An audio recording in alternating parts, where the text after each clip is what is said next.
Before I tell you how my own daughter tried to strip away everything I spent 31 years building, I need you to picture something.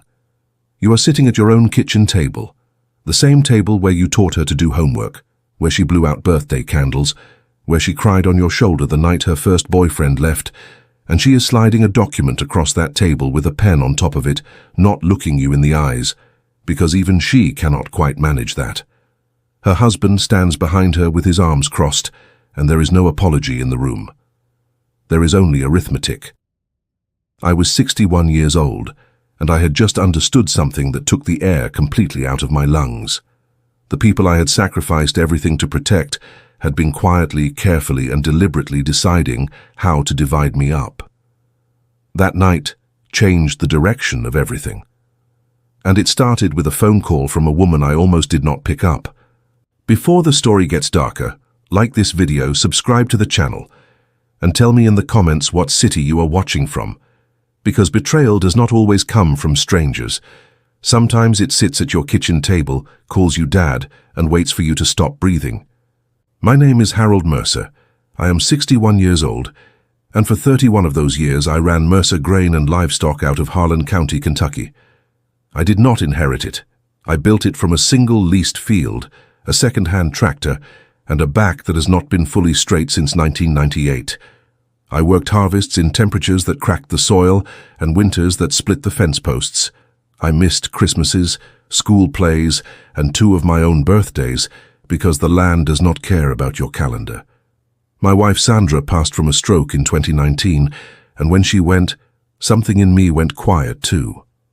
I leaned into the farm even harder after that, because standing still meant thinking too much, and thinking too much meant drowning.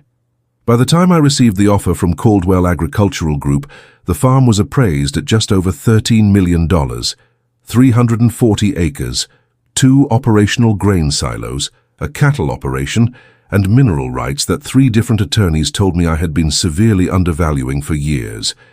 It was everything I had. It was Sandra's memory pressed into dirt and fence wire, and it was about to become a target. My daughter Renee was 34. She had her mother's eyes and, I believed for a long time, her mother's heart. After Sandra passed, Renee moved back to the county with her husband Marcus, a man who smiled too easily and asked questions that had nothing to do with whatever conversation you were in. He worked in commercial real estate, which meant he understood land values and asset transfers better than most. At first, I was grateful to have her close. She helped me with paperwork, sat with me on slow evenings, and said all the right things about honoring Sandra's legacy. Then one Sunday, Marcus asked me over dinner whether I had ever considered what estate planning would look like for the farm. It was a casual question, lightly framed, barely even a question really. Just wondering aloud, he said. I told him I had an attorney for that. He nodded and smiled and changed the subject. But I noticed Renee did not look up from her plate. The questions began arriving in a pattern I did not recognize until much later. Renee started asking about my will. Not urgently, not crudely, but consistently. Had I updated it since Sandra?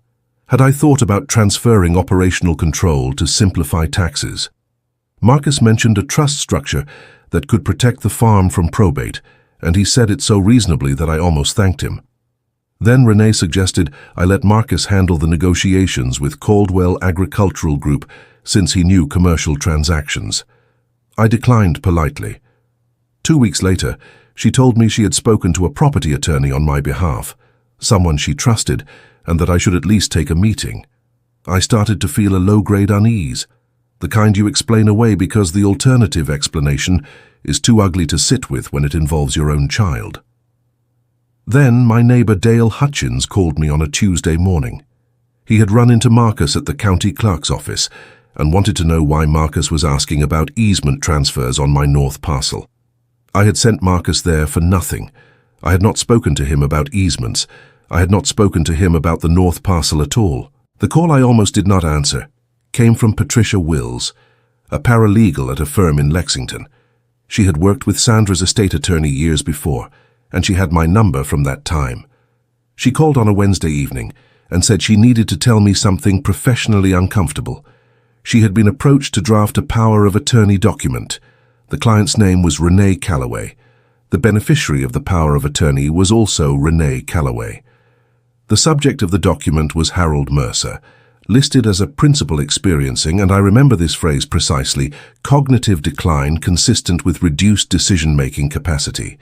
They were going to have me declared incompetent. Not through a court, not through a doctor, but through a quietly filed civil document with a cooperative notary and an attorney who did not know me.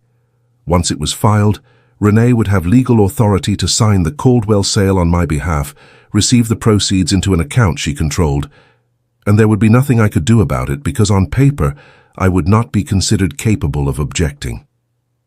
I sat in my truck at the end of the driveway for a long time after that call. The sky was completely clear. I remember that very specifically. Not a single cloud. I called my attorney, not Renee's suggested contact, but mine, Frank Oduya, who had handled my contracts for 11 years. I told him everything that evening, and he listened without interrupting, which told me he understood the severity. By Thursday morning, Frank had contacted Caldwell Agricultural Group directly and placed a legal hold on all sale negotiations, removing any third party from participation. He filed a preemptive competency declaration with 2 licensed physicians who had treated me for years, creating a documented medical record that any power of attorney claim would now have to overcome in court. We transferred the deed into a properly structured land trust that Renee had no access to and no knowledge of. I changed the passwords on every financial account. I installed a small audio recorder in my kitchen, legal in Kentucky with single-party consent, and I went on behaving exactly as I had before. I made Renee dinner on Friday. I asked Marcus about his week. I smiled at both of them, and I said nothing. The following Tuesday, Renee came alone. She sat across from me at the kitchen table with a document folder and the particular expression of someone who believes they are delivering news to a person who has no remaining options. She explained that she had been in contact with a legal representative, that she had some concerns about my ability to manage a transaction as complex as the Caldwell sale, and that she had arranged for a power of attorney to be processed for my protection. She slid the folder across. "Sign here, Dad. It is just a formality." I looked at the folder. I looked at her. I said nothing for a long moment. Then I asked her one question. I asked her if she had spoken to Frank Oduya recently. Her expression shifted slightly. "No," she said. "Why?" I opened my own folder, which had been sitting in the chair beside me. I placed the land trust documents on the table, then the preemptive competency declaration, then the signed hold order on the Caldwell negotiation, then a printed summary from Patricia Wills detailing the power of attorney attempt, time-stamped and notarized. Renee's hands went very still. I said, "The farm was placed in trust 8 days ago. Your name is not in it. The Caldwell sale is proceeding through Frank alone, and everything you and Marcus have done in the last 4 months is now documented." Her voice, when it finally came, was very small. "Dad, I held up one hand. "I don't need the sentence finished, Renee. I already know how it ends." Frank filed a civil fraud complaint the following week. The attempted power of attorney, combined with Marcus's unauthorized inquiries at the county clerk's office and the documented pattern of financial interference, gave the court enough to issue an injunction freezing any asset claims Renee or Marcus could make against the estate. A judge reviewed the competency documentation and formally dismissed any question of my capacity in under 40 minutes. Marcus lost his real estate license 6 weeks later, a separate board complaint filed by Frank related to his conduct at the county clerk's office. Patricia Wills provided a sworn statement. Dale Hutchins provided one too.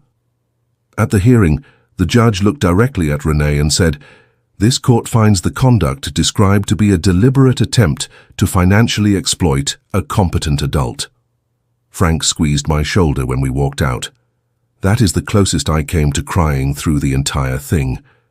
The Caldwell sale closed 4 months later, $13,200,000. I sat in Frank's office and watched him slide the confirmation across the desk, and what I felt was not joy. It was a kind of vast, flat exhaustion, the way a field looks after the harvest is done and the season is finally over. I drove home through Harlan County on roads I have known since I was 9 years old. When I got to the farmhouse, I sat on the porch until the light changed.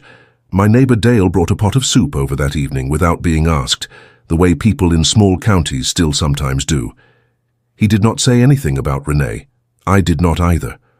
Somewhere inside the house, Sandra's photographs were still on the walls, and I was glad she did not have to know about any of this.